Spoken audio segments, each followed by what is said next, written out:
B-L-O-C-H, B-L-O-C-K, because B-L-O-C-H, up there where Danny Williams has that building now, the first thing that ever was the Block and Bache hardware store, and then it was later a general store.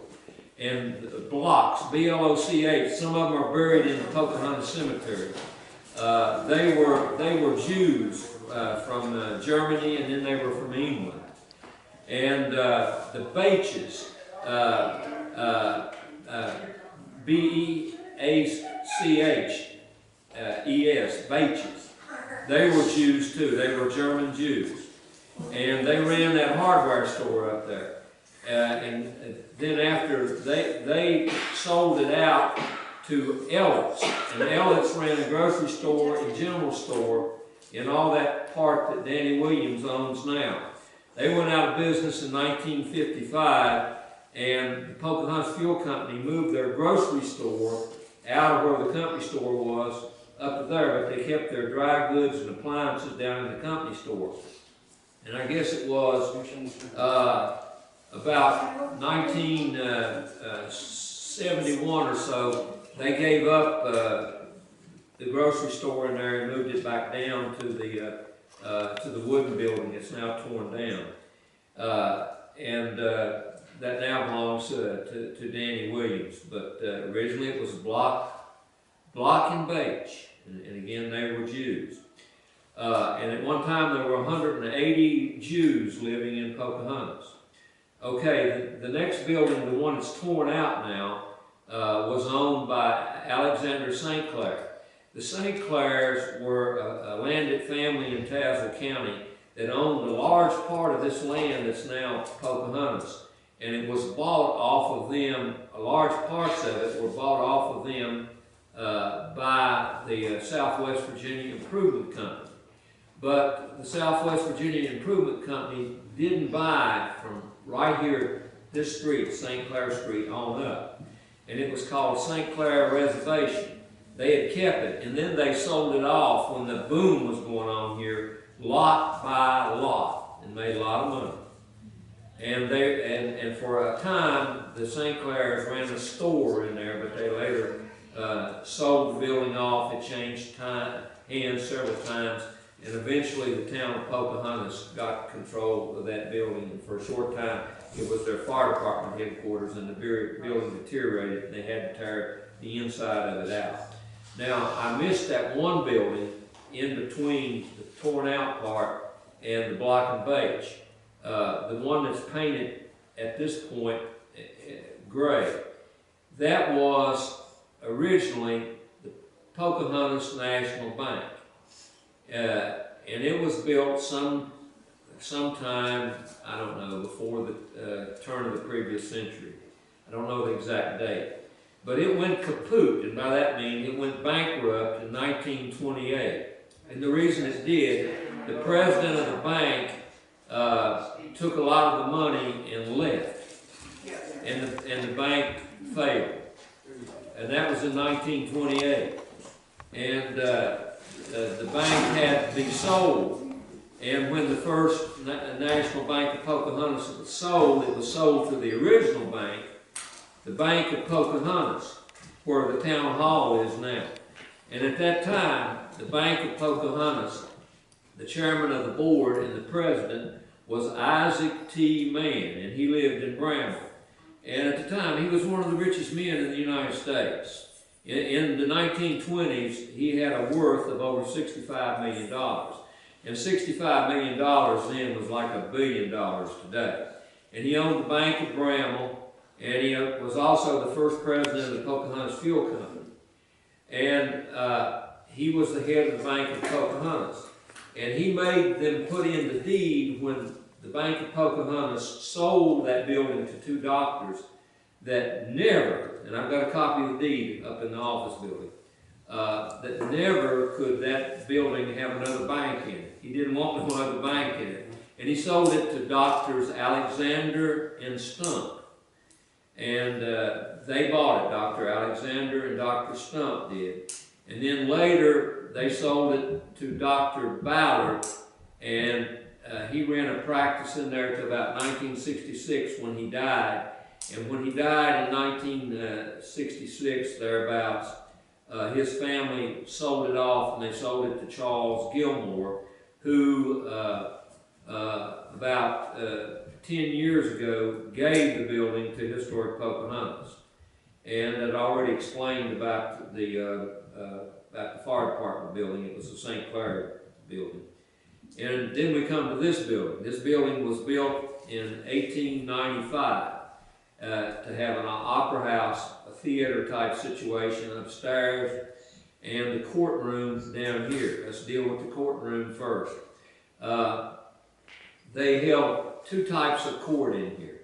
Up until 1973, in Virginia, they had what was called a county court that dealt with misdemeanors and also domestic relations cases and juvenile cases for county residents for matters that were not, where the charges were brought on warrants, not by the town but by the county. And they had court here sometimes once a week, later years every 2 weeks. And I think it was in the late 1950s that they quit having court over here. And the last judge that had court over here was Judge Albert G. Period. And but they continued to have the town court, which was called the police court, municipal court. They had it until June of 1973.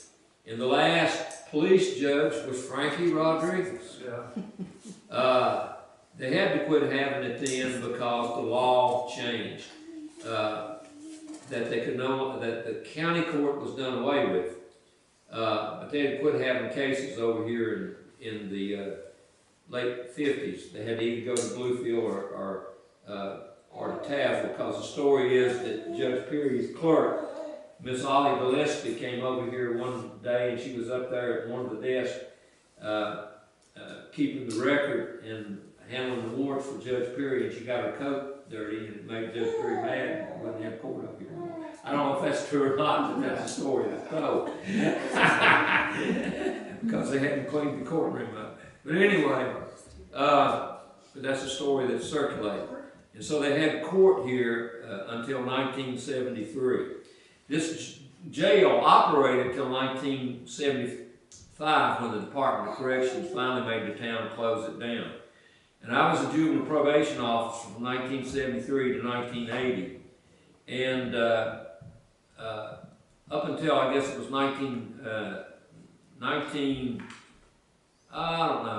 sometime in the 80s, temporarily you could put a juvenile in jail under certain circumstances. And I put a boy in jail back here in 1974. He was from Bishop and he was drunk. And I was a probation officer and couldn't get a hold of his mama. And I didn't have nothing else to do with him, so I temporarily put him in the jail back there in 1974. Never had no more trouble out of him.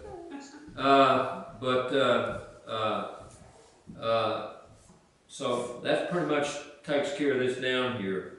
And also, there's a history in there. Some people died back in that jail back there. And the last one that died, there's always been stories that the police just let him die. Is that right? Yeah. His name was Vincent Shoemake. And he was the son of the former chief of police, who had been the chief of police here from the 40s through the 50s. And he was the black sheep of the family, and he was known to be drunk and rowdy at times. And it was in 1966, I think it was, they arrested him for drunk in public and disorderly and resisting arrest, and he died in the jail cell back there. He was the last one to ever die back there. Is that right? And I'll tell you this personal story. I come in here in 1964 in July to take a learner's permit test for my driver's license. And I already had a West Virginia driver's license, but I was going to have to get a Virginia driver's license. And the DMV used to come over here, and They made you drive around the block for your driver's license to park out there. And I was taking the learner's test here, and the place was crowded, a lot of people here. And there was 2 DMV people here, and then I was giving people the eye test and all that stuff. But the 2 police officers, the chief and one of his officers, was the chief was Roy Sykes and James Harrell. And they had people in jail, and they had this woman in there. And I was in here for about 45 minutes, and I was trying to take that test. And all 45 minutes I was in here, she was in there going, "Oh, God, help me." And they just sitting there just laughing their head off. And, you know, it was hard to concentrate, you know. But that's the way things were, you know. It was a different world back then. Nothing like that could go on today. It wouldn't be allowed, you know. But they thought it was real funny. But anyway, so that's the jail. Well, the Opera House upstairs in the boom days, from, I guess, 1895 when they first opened this up, until about 1929. They had a lot of shows, live shows, and they had revivals up there, and the high school graduations took place up there through 1929. My mama, whose maiden name was Bruniger, Frances Bruniger, she was in the class of 1929. There was only 7 people in the class, and only 5 of them took part in the graduation, and she was one of the 5. And that was the last graduation they had up there. In the days that they had the performances over here, they had some big-time acts. The great actress of the late 19th and early 20th century, Sarah Bernhardt, was supposed to have played here. The comedy team of Weber and Fields, W.C. Fields, who later was on radio and in movies, and he was known to drink some, but he liked to play up that he was drunk more than what he was, and he had a radio show in the 1930s and 40s with Edgar Bergen, and Edgar Bergen had two dummies. He was supposedly a ventriloquist. He wasn't a real good one, but he was a good comedian. And one was Charlie McCarthy, who had him dressed up in a top hat and a pair of tails and a coat. And the other one was Mortimer Snurd, who wasn't supposed to be too smart. Yep, I came through that door yesterday. I got in here somewhere. I don't know how I did, but I got here. But anyway, W.C. Fields, he sometimes played like he was drunk more than what he was, and then one of his routines was that he didn't like children. So, well, how do you like children, Mr. Fields? Parboiled and well done, son. Parboiled and well done. But anyway, he was supposed to, and also being, it wasn't down in there, but I couldn't find it. You know, when we went down there, there used to be a writing on the wall. I don't know, somebody else put it on there, but it said W.C. Fields. I can't find it down there now. They probably painted up or something. Yeah. And also the great evangelist who made it up on Pilchester Mountain too. Billy Sunday, he had a revival up there in the 1920s. And also the Hungarian Budapest Opera came here in the early days and did a performance too. During the Depression in the early 30s, they closed the Opera House down, tore the slanting floor out, and put in a sewing factory to try to give people work where they were out of work during the Depression. It didn't work out. After a few years, they closed it down. And in the late 30s and early 40s, the Hungarian community in October always put on a Hungarian grape festival that symbolized the fall, where they would take the grapes and crush them and make wine and stuff out of it. And they had a big party up there and a dance. And then they closed the place down. and it stayed closed down until this was restored starting in 72, and they opened it up back in 73. They had it well restored in 73. And it stayed pretty well restored until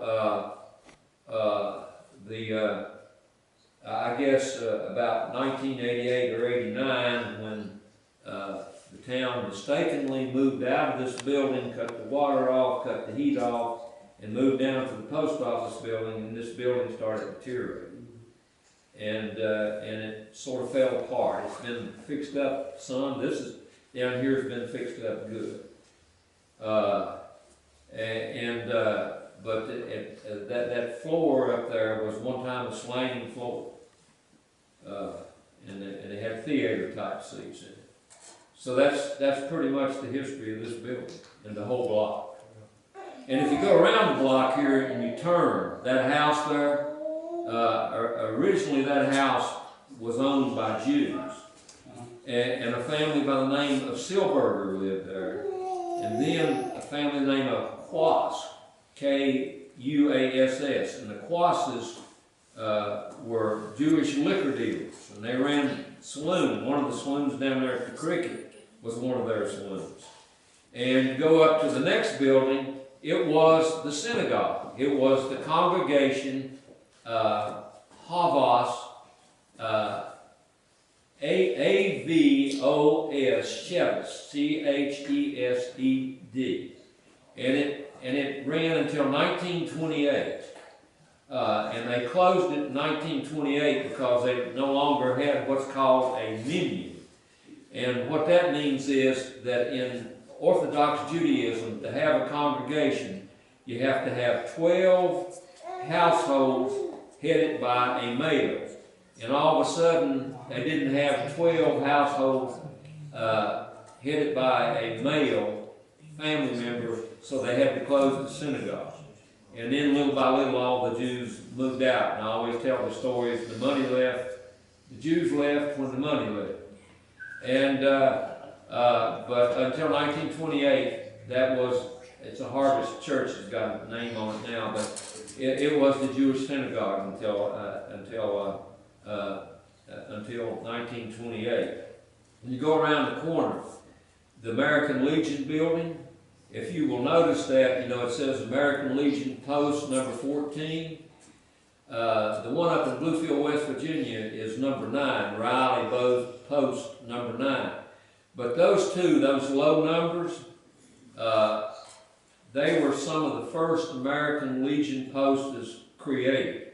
The American Legion was formed by the doughboys, the American Expeditionary Force, the soldiers in France. The war had ended, and they were going to be coming back to the United States. They had fought in World War I, and they decided that they were going to form an association of World War I. Of course, it was called the Great War then. There wasn't a World War II. They were going to form an association of veterans. And some of the original founders of the American Legion, including Mr. Frank Elliott, he and his family ran that store, they formed the American Legion. And so that number 14 post is one of the first American Legion posts in the United States. So there's a lot of history in Pocahontas that has a lot to do, just not Pocahontas, but the whole country. And so that's it. That's the story. Tom, you should tell a little bit about your history, because I probably wondering how you know all this stuff. What's your background? How do you know all this history? Well, two reasons. Number one, I have the qualifications of being a professional historian. I've got a master's degree in history. I've taken historical research, historiography, and all those things. But my great-grandparents, one side of my mother's family, not my father's family, but my mother's family, came to Pocahontas in September 1881 when they started cleaning off Pocahontas to build the original settlement. They were Maxes. And that would have been my mother's family, the Maxes. My mother's father's family, the Grenagers, they didn't come here until 1900. They came from Freeze in Grayson County, from a mill. And the reason they came is the head carpenter of the coal company, then the Southwest Virginia Improvement Company, needed carpenters. And my great-grandfather Greniger, my grandfather, and his two brothers, my great-uncles, were all carpenters. He hired the whole family and brought them here in 1900. And where Butch Williams lives in that house, this left side of the house, they moved in that house in 1900. That right there? Yeah, in the left side here. Left side facing that way.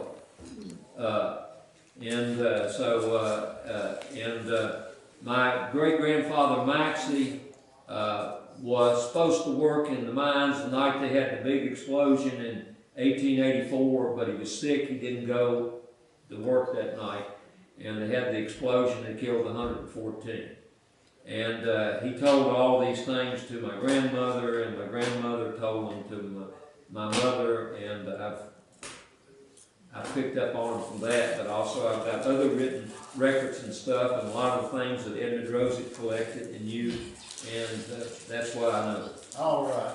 When was Pocahontas first, what was the very first year it was established? What? What was the first year Pocahontas was It established? was, well, they come here and started clearing the place off for the settlement in the mines in 1881. It was chartered and incorporated as a town by the Virginia General Assembly in 1882, Okay. March 1882.